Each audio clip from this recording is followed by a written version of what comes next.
আসসালামু আলাইকুম everyone. Welcome to N kitchen. আজকে আমরা তৈরি করে দেখাবো একদম রেস্টুরেন্ট স্টাইলের নেহারি।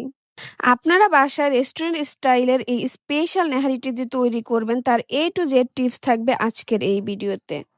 তাছাড়া নেহারির মশলায় কোন কোন ইনগ্রিডিয়েন্টস ব্যবহার করা যায়, নেহারির টেস্ট, কালার আর লুকটা কিভাবে বাড়ানো যায় সেই ব্যাপারগুলো আজকে আপনাদের সাথে শেয়ার করব। তাই কথা না বাড়িয়ে চলুন রেসিপিতে চলে যাই। প্রথমেই আমি এখানে ২ কেজির মতো গরুর পায়া নিয়ে নিচ্ছি। আমি এখানে চর্বিসহ গরুর পায়া নিয়ে নিয়েছি। আমি গরুর পায়াগুলোকে খুব ভালোভাবে পরিষ্কার করে নিয়েছি। আপনারা কিন্তু অবশ্যই গরুর পায়াতে গরম পানি দিয়ে পরিষ্কার করবেন। এতে গরুর পায়াগুলো অনেক ভালোভাবে পরিষ্কারও হয়ে যাবে এবং একটি সুন্দর কালারও আসবে। আপনারা কিন্তু গরুর পায়া পরিষ্কারে হলুদও ব্যবহার করতে পারেন। এখন আমি এখানে নিয়ে নিচ্ছি ২৫০ গ্রামের মতো পেঁয়াজ কুচি। পেঁয়াজগুলোকে আমি গোল করে কেটে নিয়েছি। এরপর আমি দিয়ে দিচ্ছি ৭ থেকে ৮ টা শুকনা মরিচ। শুকনো মরিচের ফ্লেভারটা নেহারির টেস্টটাকে কিন্তু আরো অনেক বেশি বাড়িয়ে দেয়। দিয়ে দিচ্ছি গোটা গরম মসলা। এখানে আমি দারুচিনি, এলাচ, লং, গোলমরিচ, স্টার মসলা আর তেজপাতা ব্যবহার করেছি। আপনারা নেহারির পরিমাণ অনুযায়ী মসলাটাকে আরো বাড়িয়ে বা কমিয়ে দিতে পারেন। আমি এখানে ২ টি পরিমাণ রসুনের কোয়া নিয়ে নিয়েছি। এর সাথে আমি অ্যাড করে দিচ্ছি ৪ টেবিল চামচ রসুন বাটা। এরপর আমি অ্যাড করে নিব ৩ টেবিল চামচ পরিমাণ আদা বাটা। দিয়ে দিচ্ছি ২ টেবিল চামচ পরিমাণ হলুদ গুঁড়ো। দিয়ে দিব ৪ টেবিল পরিমাণ মরিচ গুঁড়ো। আপনারা আপনাদের স্বাদ অনুযায়ী ঝালটা বাড়িয়ে বা কমিয়ে দিতে পারেন। এখন দিয়ে দিচ্ছি ৩ টেবিল চামচ পরিমাণ জিরে গুঁড়ো। আমি এখানে ভাজা জিরা ব্যবহার করেছি। আপনারা চাইলে কাঁচা জিরা গুঁড়ো ব্যবহার করতে পারেন। দিয়ে দিব ৩ টেবিল চামচ ধনিয়া গুঁড়ো। এরপরই দিয়ে দিচ্ছি আমি ২ টেবিল চামচ পরিমাণ গরম মসলা গুঁড়ো।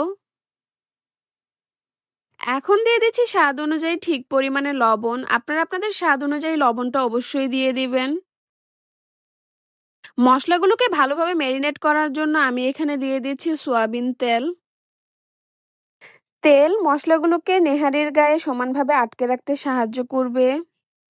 এখন আমি মসলাগুলোকে খুব ভালোভাবে হাত দিয়ে মেখে নিব, যাতে প্রত্যেকটি হাড়ের গায়ে মসলাগুলো ভালোভাবে লেগে যায়। মসলাগুলো মাখানোর সময় খুব সাবধানে মাখাতে হবে, কারণ হাড়গুলো কিন্তু অনেক ধারালো থাকে, আপনার হাত কেটে যেতে পারে। তাই খুব সাবধানে মসলাগুলোকে হাড়ের সাথে ভালোভাবে মিশিয়ে নিতে হবে। মসলাটা যত ভালোভাবে ম্যারিনেট করা যাবে তত ভালো নেহারিটা জুসি এবং ফ্লেভারফুল হবে। আমি এখানে ৫ থেকে ৬ মিনিটের মতো খুব ভালোভাবে মসলাগুলোকে মিশিয়ে নিয়েছি হাড়ের সাথে। মসলাগুলোকে মেরিনেট করার পর অবশ্যই ৩০ মিনিটের মতো রুম টেম্পারেচারে রেখে দিবেন। এতে মসলাগুলো পায়ের ভিতরে ভালোভাবে ঢুকে যাবে। ৩০ মিনিট পর আপনারা দেখতেই পাচ্ছেন আমার নেহারিটা কত পারফেক্ট ভাবে মেরিনেট করা হয়ে গেছে। এখন আমি নেহারিগুলোকে চুলোয় বসিয়ে দিব। আমি হাই হিটে নেহারিগুলোকে জাল করে নিব। পানি উঠে না আসা পর্যন্ত আমি জাল করতে থাকবো। আপনারা দেখতেই পাচ্ছেন গরুর পায়াগুলো থেকে পানি ওঠা শুরু হয়ে গেছে। এই পানিতেই আমি ৪০ মিনিটের মতো গরুর পায়াগুলোকে কষিয়ে নিব। যতক্ষণ পর্যন্ত গরুর পায়াগুলোর পানি একদম শুকিয়ে না গিয়ে তেল উঠে আসছে ততক্ষণ পর্যন্ত কষাতে হবে। আপনারা দেখতেই পাচ্ছেন গরুর পায়াগুলো থেকে একদম পানি শুকিয়ে এসেছে, একদম তেল উঠে এসেছে, এখানে কোনো প্রকার পানি নেই। এখন আমি গরুর পায়াগুলোতে গরম পানি দিয়ে দিচ্ছি। আমি এখানে ২ কাপের মতো গরম পানি দিয়েছি। নিহারি রান্নাতে কিন্তু অবশ্যই গরম পানি ব্যবহার করতে হবে। আপনি যদি হঠাৎ করে এখানে ঠান্ডা পানি ব্যবহার করেন তাহলে পাত্রের হিটটা একদম কমে আসবে। এতে নেহারির টেস্টটা নষ্ট হয়ে যেতে পারে এবং নেহারির কালারটাও কিন্তু পারফেক্ট আসবে না। রেস্টুরেন্ট স্টাইলের নেহারির জন্য কিন্তু এর পারফেক্ট কালার আর টেস্টটা কিন্তু খুবই ইম্পর্ট্যান্ট। নেহারির টেস্টটা কিন্তু আসে নেহারির জালের উপর। নেহারিটা যত বেশি ভালো করে জাল করা যাবে তত এর টেস্ট আরো বেশি বেড়ে যাবে। পানি দেওয়ার পর আমি এখানে হাই হিটে নেহারিটাকে জাল করতে থাকবো যতক্ষণ পর্যন্ত পানিটা না ফুটে ওঠে। এই তো নেহারির পানিটা একদম ফুটতে শুরু করেছে।